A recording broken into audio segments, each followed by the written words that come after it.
ఆంధ్రప్రదేశ్ 10వ తరగతి సాంఘిక శాస్త్రం జియోగ్రఫీ టెక్స్ట్ బుక్లో 4వ పాఠంకి సంబంధించిన ముఖ్యాంశాలు చూద్దాం. 4వ పాఠం వ్యవసాయం. ఇందులో 73 నుంచి 83వ పేజీ వరకు. తేయాకు తోట పంటల వ్యవసాయానికి ఒక మంచి ఉదాహరణ. తేయాకు తోట పంటల వ్యవసాయానికి ఒక మంచి ఉదాహరణ ఏంటంటే తేయాకు. ప్రారంభంలో ఇది భారతదేశంలో ఎవరిచే ప్రవేశపెట్టబడిన ముఖ్యమైన పానీయపు పంట బ్రిటిష్ వారిచే. ప్రారంభంలో ఇది అంటే తేయాకు భారతదేశంలో ఎవరిచే ప్రవేశపెట్టబడిన ముఖ్యమైన పానీయపు పంట అంటే బ్రిటిష్ వారిచే. నేడు చాలా తేయాకు తోటలు భారతీయుల యాజమాన్యంలో ఉన్నాయి. తేయాకు ఏ ప్రాంతపు పంట అయిన మరియు ఉపైన ప్రాంతపు పంట. నేడు చాలా తేయాకు తోటలు భారతీయుల యాజమాన్యంలో ఉన్నాయి. తేయాకు ఏ ప్రాంతపు పంట అంటే ఆయన మరియు ఉప అయిన ప్రాంతపు పంట. లోతైన సారవంతమైన ఏటవాల నేలలు ఉండి నీటిపారుదల వసతులు కలిగి హ్యూమస్ సేంద్రియ పదార్థాలు అధికంగా గల మృత్తికలు ఏ పంటకు అత్యంత అనుకూలం అంటే తేయాకు.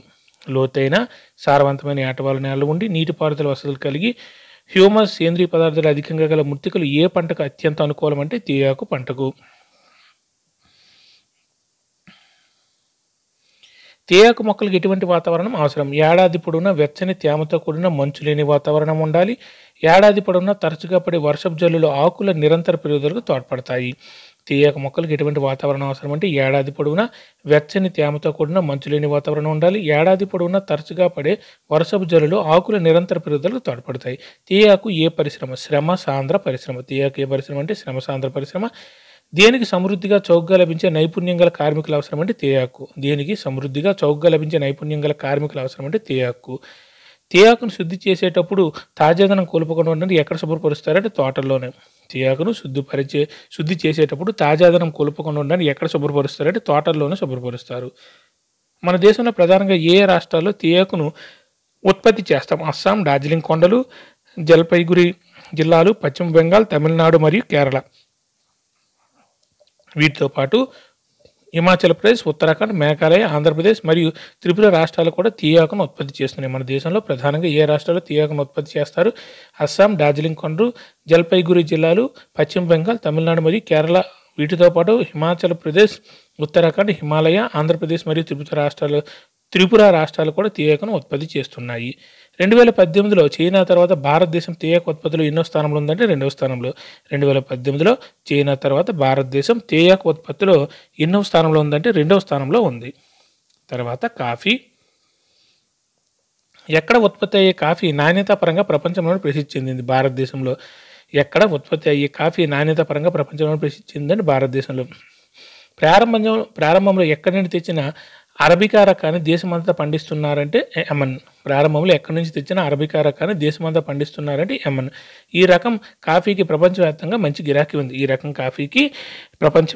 మంచి గిరాకీ ఉంది. ప్రారంభంలో బాబా బుడాన్ కొండలపై సాగు చేయబడిన ఈ కాఫీ ప్రస్తుతం ఎక్కడ పండిస్తున్నారంటే కర్ణాటక, కేరళ, తమిళనాడులో నీలగిరి పర్వతాలు. ప్రారంభంలో బాబా బుడాన్ కొండలపై సాగు చేయబడిన ఈ కాఫీ పంటను ప్రస్తుతం ఎక్కడ పండిస్తున్నారంటే కర్ణాటక, కేరళ, తమిళనాడులోని నీలగిరి పర్వతాల్లో పండిస్తున్నారు. తర్వాత ఉద్యాన పంటలు. 2018లో చైనా తర్వాత ప్రపంచంలో పండ్లు మరియు కూరగాయల ఉత్పత్తిలో భారతదేశం ఎన్నో స్థానంలో ఉందంటే 2వ స్థానం. ఇది కూడా 2వ స్థానమే. 2018లో చైనా తర్వాత ప్రపంచంలో పండ్లు మరియు కూరగాయల ఉత్పత్తిలో భారతదేశం ఎన్నో స్థానంలో ఉందంటే 2వ స్థానం. ఏది ఉష్ణమండల మరియు సమశీతోష్ణ మండల రకపు పండ్లను ఉత్పత్తి చేస్తుందంటే భారతదేశం. ఏది ఉష్ణమండల మరియు సమశీతోష్ణ మండల రకపు పండ్లను ఉత్పత్తి చేస్తుందంటే భారతదేశం. ప్రపంచవ్యాప్తంగా మంచి గిరాకీ ఉన్న పండ్లు ఇప్పుడు ప్రపంచవ్యాప్తంగా మంచి గిరాకీ ఉన్న పండ్లను చూద్దాం. అవి ఎక్కడ పండుతాయో చూద్దాం. మన భారతదేశంలో మామిడి మహారాష్ట్ర, ఆంధ్రప్రదేశ్, తెలంగాణ, ఉత్తరప్రదేశ్, పశ్చిమ బెంగాల్. మామిడి ఎక్కడ పండుతుందంటే ఇది ప్రపంచవ్యాప్తంగా గిరాకీ ఉన్న మామిడి మహారాష్ట్ర, ఆంధ్రప్రదేశ్, తెలంగాణ, ఉత్తరప్రదేశ్, పశ్చిమ బెంగాల్. తర్వాత నారింజ నాగపూర్, చిరపుంజి, మేఘాలయాలు. నారింజ నాగపూర్, చిరపుంజి, మేఘాలయాల్లో. అరటి కేరళ, మిజోరాం, మహారాష్ట్ర మరియు తమిళనాడు. అరటి కేరళ, మిజోరాం, మహారాష్ట్ర మరియు తమిళనాడు. లిచీ మరియు జామ ఉత్తరప్రదేశ్, బీహార్లలో. లిచీ మరియు జామ ఉత్తరప్రదేశ్, బీహార్లో. అనాస మేఘాలయ. తర్వాత ద్రాక్ష ఆంధ్రప్రదేశ్, తెలంగాణ, మహారాష్ట్ర. ద్రాక్ష అనేది ఆంధ్రప్రదేశ్, తెలంగాణ, మహారాష్ట్ర. యాపిల్స్, బేరీ, ఆఫ్రికాటు, వాల్నట్లు జమ్మూ కాశ్మీర్, హిమాచల్ ప్రదేశ్. యాపిల్స్, బేరీ, ఆఫ్రికాట్లు, వాల్నట్లు జమ్మూ కాశ్మీర్, హిమాచల్ ప్రదేశ్లో పండుతున్నాయి. వేటి ఉత్పత్తులు భారతదేశం ముఖ్యమైనదంటే బఠానీ, కాలీఫ్లవర్, ఉల్లి, క్యాబేజీ, టమోటో, వంకాయ మరియు బంగాళదుంపల ఉత్పత్తులు. వేటి ఉత్పత్తులు భారతదేశం ముఖ్యమైనదంటే బఠానీ, కాలీఫ్లవర్, ఉల్లి, క్యాబేజీ, టమోటా, వంకాయ మరి బంగాళదుంపల ఉత్పత్తులు. తర్వాత ఆహారేతర పంటలు. రబ్బరు, అందులో మొదటిది రబ్బరు. ఏది భూమధ్యరేఖ ప్రాంత పంట అంటే రబ్బరు. ఏది భూమధ్యరేఖ ప్రాంత పంట అంటే రబ్బరు. కానీ కొన్ని ప్రత్యేక పరిస్థితుల్లో అయినరేఖ ఉపైనరేఖ ప్రాంతాల్లో కూడా ఏ పంట పండిస్తారంటే రబ్బరు. కానీ కొన్ని ప్రత్యేక పరిస్థితుల్లో అయినరేఖ ఉపైనరేఖ ప్రాంతాల్లో కూడా ఏ పంటను పండిస్తారంటే రబ్బరు. రబ్బరుకు ఎటువంటి వాతావరణం అవసరం అంటే 200 సెంటీమీటర్ల కంటే ఎక్కువ వర్షపాతం. రబ్బరుకు ఎటువంటి వాతావరణం అవసరం అంటే 200 సెంటీమీటర్ల కంటే ఎక్కువ వర్షపాతం, 25 డిగ్రీల సెంటీగ్రేడ్ ఎక్కువ ఉష్ణోగ్రత, తేమ మరియు ఆర్ద్రతతో కూడిన వాతావరణం. రబ్బరుకు ఎటువంటి వాతావరణం అవసరం అంటే 200 సెంటీమీటర్ల కంటే ఎక్కువ వర్షపాతం, అంటే వార్షిక వర్షపాతం 200 సెంటీమీటర్ల కంటే ఎక్కువ ఉండాలి, 25 డిగ్రీల సెంటీగ్రేడ్ ఉష్ణోగ్రత కంటే ఎక్కువ ఉండాలి, తేమ మరియు ఆర్ద్రతతో కూడిన వాతావరణం ఉండాలి. తేమ మరియు ఆర్ద్రతతో కూడిన వాతావరణం ఉండాలి. ఒక ముఖ్యమైన పారిశ్రామిక ముడి పదార్థం రబ్బరు. ఒక ముఖ్యమైన పారిశ్రామిక ముడి పదార్థం రబ్బరు. రబ్బరు ప్రధానంగా ఎక్కడ పెరుగుతుందంటే కేరళ, తమిళనాడు, కర్ణాటక, అండమాన్ నికోబార్ దీవులు మరియు మేఘాలయని గౌరవకొండలు. రబ్బరు ప్రధానంగా ఎక్కడ పెరుగుతుందంటే కేరళ, తమిళనాడు, కర్ణాటక, అండమాన్ నికోబార్ దీవులు మరియు మేఘాలయలోని గౌరవకొండలు. తర్వాత నార పంటలు. భారతదేశంలో పండించే 4 ముఖ్యమైన నార పంటలు పత్తి, జనపనార, గంజాయి లేదా హెంప్, సహజపట్టు. భారతదేశంలో పండించే 4 ముఖ్యమైన నార పంటలు పత్తి, జనపనార, గంజాయి, సహజపట్టు. ఏది మినహా మిగిలిన 3 నేలలో పెరుగుతాయంటే పట్టు మినహా మిగిలిన 3 నేలలో పెరుగుతాయి. ఏంటంటే జనపనార, గంజాయి, సహజపట్టు అనేవి నేలలో పెరుగుతాయి. పట్టు మాత్రం పట్టు పురుగు నుండి తీస్తారు. పట్టును మాత్రం ప్రత్యేకంగా మలబరీ ఆకులను తినే వేటి నుండి ఉత్పత్తి చేస్తారంటే పట్టు పురుగులు. పట్టును మాత్రం ప్రత్యేకంగా మలబరీ ఆకులను తినే వేటి నుండి ఉత్పత్తి చేస్తారంటే పట్టు పురుగులు. పట్టు ఉత్పత్తి కోసం పట్టు పురుగును పెంచడాన్ని ఏమంటారంటే సెరికల్చర్. పట్టు ఉత్పత్తి కోసం పట్టు పురుగుల పెంపకాన్ని ఏమంటారంటే సెరికల్చర్ అని అంటారు. పట్టు, సెరి. పత్తి. తర్వాత దేనిని పత్తి పంటకు పుట్టినలుగా నమ్ముతారంటే భారతదేశం. దేనిని పత్తి పంటకు పుట్టినలుగా నమ్ముతారంటే భారతదేశం. నూలు వస్త్ర పరిశ్రమకు కావాల్సిన ప్రధాన ముడి పదార్థాలు ఏది ముఖ్యమైనదంటే పత్తి. నూలు వస్త్ర పరిశ్రమకు కావాల్సిన ప్రధాన ముడి పదార్థాలు ఏది ముఖ్యమైనదంటే పత్తి. 2017లో పత్తి ఉత్పత్తిలో చైనా తర్వాత భారతదేశం ఎన్నో స్థానంలో ఉందంటే 2వ స్థానం. ఎక్కువ 2 స్థానాలు వస్తున్నాయి, గుర్తుపెట్టుకోండి. 2017లో పత్తి ఉత్పత్తిలో చైనా తర్వాత భారతదేశం ఎన్నో స్థానంలో ఉందంటే 2వ స్థానం. పొడి వాతావరణం గల దక్కన్ పీఠభూమిలో ఏ నెలలో పత్తిని ఎక్కువగా పండిస్తారంటే నల్లరేగడి నేలలో. పొడి వాతావరణం గల దక్కన పీఠభూమిలోని ఏ నేలలో పత్తిని ఎక్కువగా పండిస్తారంటే నల్లరేగడి నేలలో పత్తిని ఎక్కువగా పండిస్తారు.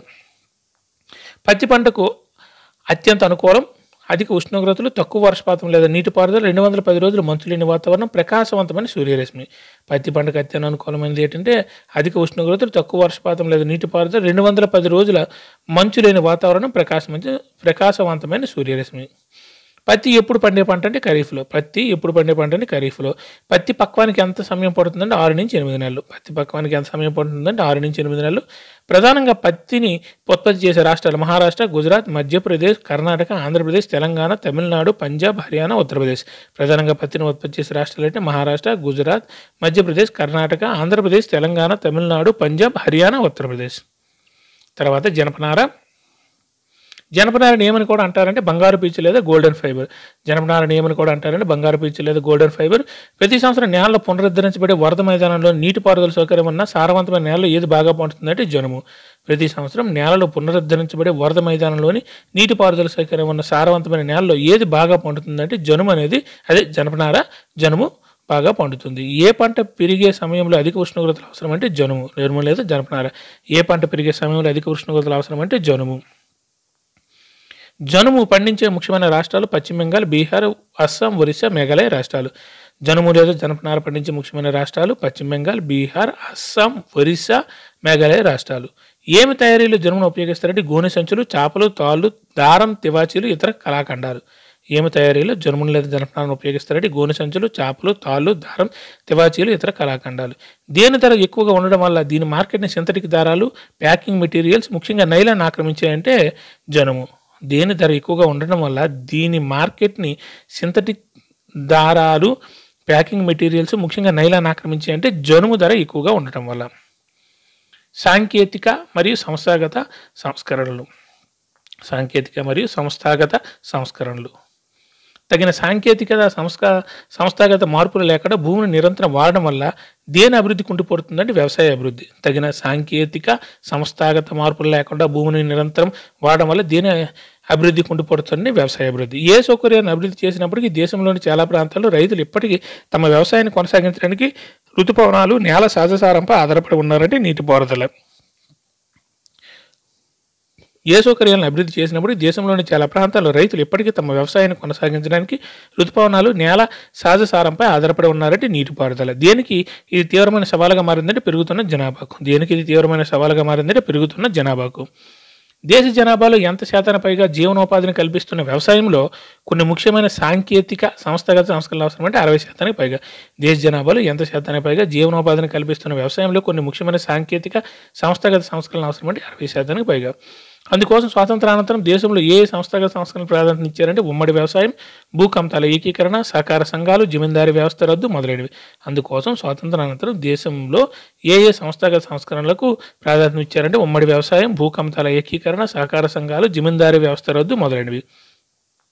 మొదటి పంచవర్ష ప్రణాళికలో ఏది ప్రధాన అంశమైందంటే భూ సంస్కరణలు. ఏ హక్కు వల్ల ఇప్పటికే చిన్నాభిన్నమైన భూ కమతాలను ఏకీకృతం చేయవలసిన అవసరం ఉందంటే వారసత్వ హక్కు. ఏ హక్కు వల్ల ఇప్పటికే చిన్నాభిన్నమైన భూ కమతాలను ఏకీకృతం చేయవలసిన అవసరం ఉందంటే వారసత్వ హక్కు. భూ సంస్కరణ చట్టాలు అమల్లోకి వచ్చిన ఆచరణలో అవి పూర్తి స్థాయిలో విజయవంతం కాలేదు. భారత ప్రభుత్వం వ్యవసాయాన్ని మెరుగుపరిచేందుకు ఎప్పుడు అనేక సంస్కరణలు ప్రవేశపెట్టింది 1960-70లో. భూ సంస్కరణ చట్టాలు అమల్లోకి వచ్చిన ఆచరణలో అవి పూర్తి స్థాయిలో విజయవంతం కాలేదు. భారత ప్రభుత్వం వ్యవసాయాన్ని మెరుగుపరిచేందుకు ఎప్పుడు అనేక సంస్కరణలు ప్రవేశపెట్టిందంటే 1960-70లో ప్రవేశపెట్టింది. ఉమ్మడి సాంకేతికతపై ఆధారపడిన ఏవి భారతీయ వ్యవసాయాన్ని మెరుగుపరచడానికి ప్రారంభించిన కొన్ని వ్యూహాలు, కానీ ఇవి కూడా కొన్ని ప్రాంతాల అభివృద్ధికి మాత్రం ఉపయోగపడ్డాయంటే హరిత విప్లవం, శ్వేత విప్లవం లేదా ఆపరేషన్ ఫ్లడ్.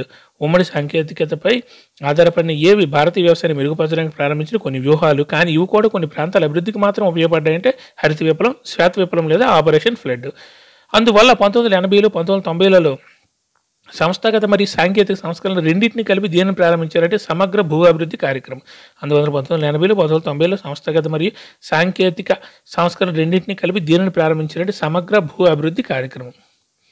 సమగ్ర భూ అభివృద్ధి కార్యక్రమం చేపట్టిన కొన్ని ముఖ్యమైన చర్యలు ఏంటంటే కరువు, వరదలు, తుఫాను, అగ్ని ప్రమాదం, పంట తెగులు మొదలైన సంభవించినప్పుడు పంటల బీమాను కల్పించడం, గ్రామీణ బ్యాంకులు, సహకార సంఘాల ఏర్పాటు మరియు రైతులకు తక్కువ వడ్డీకి రుణ సదుపాయాలను అందించడానికి బ్యాంకుల ఏర్పాటు కొన్ని ముఖ్యమైన చర్యలు.